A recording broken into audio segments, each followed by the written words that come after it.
If you're starting to think that these readings are getting repetitive, you're not imagining it.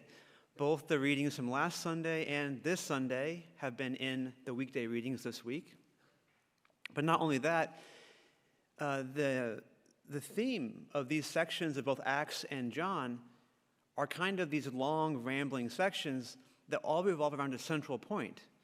In Acts, the point is the expansion of the church.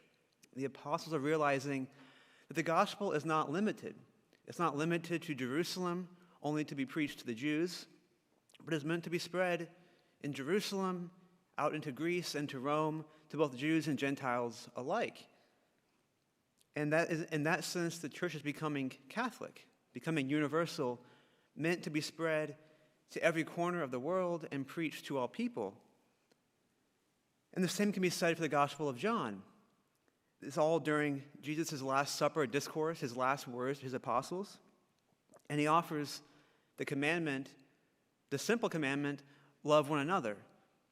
And it sounds very simple, and in some sense it is, until we have to be around the people he calls us to love. Until we live with them, work with them, drive with them, suddenly it doesn't become so simple. Our understanding of what this means, what it means to love one another, needs to undergo a similar kind of expansion as the church's mission did in Acts, realizing that's not meant for just a select few. But when we think that love one another means to love only our family or our friends, Jesus reminds us that to love those who love us is no credit to us, because even the pagans can do that. When we begin to think we can only love those who agree with us, those who are like us, those who are, in a sense, part of our tribe, the Lord gives us the parable of the Good Samaritan to remind us that our neighbor really means everyone, even those who are our rivals and our enemies.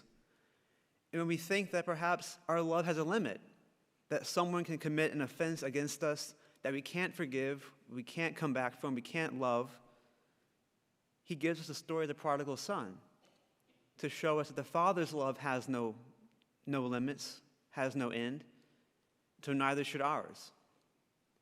This is the journey of discipleship, and thankfully for us, it's not one we have to achieve on day one of being a Christian. We have our whole lives to work on loving better, loving more perfectly, loving more like he did.